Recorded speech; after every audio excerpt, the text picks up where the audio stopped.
ठंड ज़्यादा है, गर्मी ज़्यादा है, पीएच ज़्यादा है, ईसी ज़्यादा है, कार्बन, तो हमें स्प्रे द्वारा देनी चाहिए कोई भी।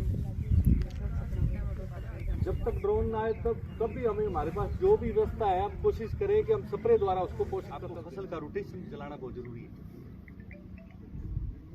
आपको फसल तोड़ के बीजों, उसमें देखो कितनी फसल होती है। इसी प्रकार से जहाँ फर्टिलाइजर की बात आ रही है, फर्टिलाइजर हम नीचे से ना देके हम अगर स्प्रे द्वारा देते हैं जरूर से, वो ज्यादा काम। कंपनियों ने यूरिया पकड़ के हमें पैकिंग में करके दे दी,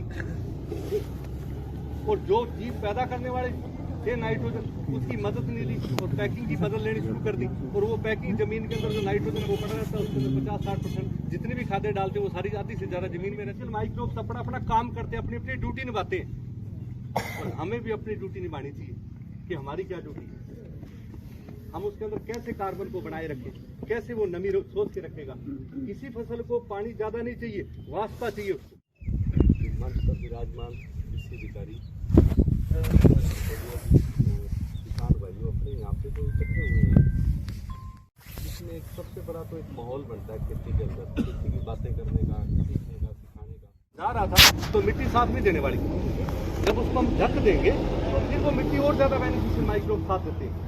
पिछले कुछ समय से आपने देखा होगा, कुराली की बात करते हैं या प्लास्टिक सीट की बात करते हैं, हमारे बुजुर्ग क्या करते थे, थोड़ी सी खुश्क पत्थरबाजी और मिट्टी को मिट्टी से ढक दिया, फसल उगती है नहीं उगती, अच्छी उगती है ना। हमारी घबराहट ऐसे लगता है कि यार ये तो पता नहीं क्या होती, पहले जल्दबाजी में बीज देना है। इसी प्रकार से अगर मिट्टी में फर्टिलिटी उपजाऊ सकती है तो पौधा क्या करता है, तेजी के साथ जमीन को ढक रहा है, ढक देता। बताओ किस चीज की जरूरत है? सबसे ज्यादा जरूरी है, बार बार कई बार बात आती है, आपको फसल का रोटेशन चलाना बहुत जरूरी है। आपको फसल तोड़ के बीजों, उसमें देखो कितनी फसल होती है। इसी प्रकार से जहाँ फर्टिलाइजर की बात आ रही है, फर्टिलाइजर हम नीचे से ना देके हम अगर स्प्रे द्वारा देते हैं जरूर से, वो ज्यादा काम करता है। मिट्टी को हम दूषित किए जा रहे हैं, और मिट्टी के अंदर एक चम्मच के अंदर करोड़ों जीव थे, वो धीरे धीरे कम हो रहे हैं। नाइट्रोजन जो वायुमंडल के अंदर 78% यूरिया है, जब हम विश्वास नहीं कर पा रहे थे तो कंपनियों ने यूरिया पकड़ के हमें पैकिंग में करके दे दी, और जो जीव पैदा करने वाले थे नाइट्रोजन, उसकी मदद नहीं ली और पैकिंग की मदद लेनी शुरू कर दी। और वो पैकिंग जमीन के अंदर जो नाइट्रोजन वो पड़ा रहता है, उसके अंदर 50-60% जितनी भी खादें डालते हैं वो सारी आधी से ज्यादा जमीन में रहती है। और नाइट्रोजन को बढ़ाते बढ़ाते हम डीएपी पे आ गए, डीएपी से हम पोटास पे चले गए, फिर उसको पीएच बढ़ा तो हम सल्फर पे आ गए। क्या सल्फर ज्यादा जमीन में डालना नुकसानदायक नहीं है क्या? आप सोचो मैं इसको पीएच को डाउन कर लूंगा, इसको ऐसे कर लूंगा। जमीन के अंदर बहुत सारे जिंदा चीज है मिट्टी, उसके अंदर बेनिफिशियल माइक्रोब्स है बहुत सारे, और बेनिफिशियल माइक्रोब्स अपना अपना काम करते हैं, अपनी अपनी ड्यूटी निभाते हैं, और हमें भी अपनी ड्यूटी निभानी चाहिए कि हमारी क्या ड्यूटी है।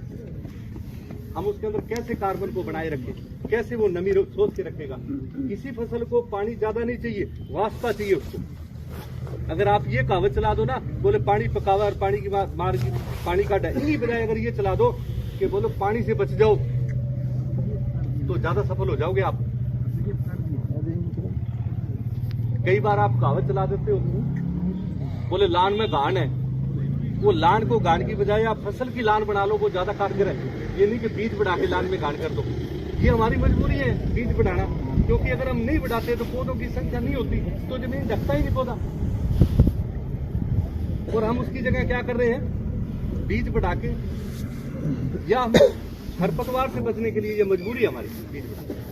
जब आपको भरोसा हो गया तो वो लान उसी से बनेगा, पौधे से वो फैलाव करेगा। और यही मैं कह रहा हूँ कि जब आपने तालमेल बिठा लिया जमीन का और समय का और पौधों की संख्या का, तो आप 50 से 60% पहले ही आप सफल हो गए। आपकी खेती जड़ गहरी लेके जाएगा, और आप उसका थोड़ा थोड़ा ध्यान रखेंगे, पानी लेट करेंगे जितना हो सकता है, तो वो पानी की तलाश में जड़ गहरी ले जाएगा, अपने आप को स्थापित करेगा।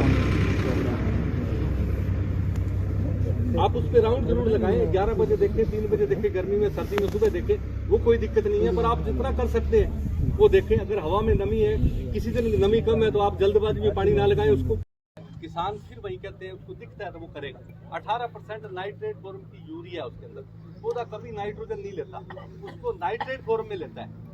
समझिए मेरी बात। वो डीएपी तुरंत काम कर जाती है, इसलिए उसको लगता है कि डीएपी ऊपर से काम करती है। वो 18% नाइट्रेट फॉर्म की यूरिया तुरंत मिल जाती है, इसलिए काम करता है। बाकी नहीं करता। उसमें फास्फोर थोड़ा बहुत काम करता है, बाकी जमीन में फिक्स हो जाता है। पर उन बेनिफिशियल माइक्रोब्स को, जीवों को भूलना नहीं है जो मिट्टी के अंदर है। समझे मेरी बात? उनको भूलना नहीं है, वो जिंदा रहेंगे तभी आपकी खेती जिंदा रहेगी।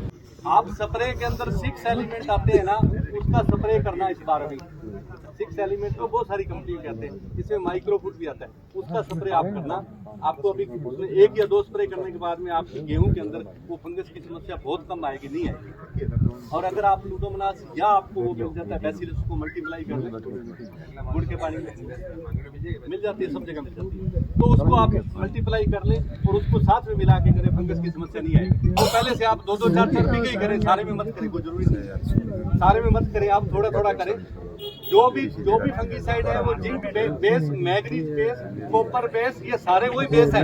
जब आपने उसके न्यूट्रिएंट्स पूरे कर दिए, संतुलित कर दिया, उससे फंगस नहीं आएगी। आपने कोरे का भी देखा होगा, उसमें कोरा कम आया, जिसमें संतुलित था पौधा, न्यूट्रिएंट्स पूरे सही किए हुए, हार्मोन्स की बजाय उसपे कोरे का प्रभाव नहीं है। आगे गर्मी आने वाली है, अभी तो मेरे को लग रही है वो गर्मी का प्रभाव भी उसपे कम पड़ेगा।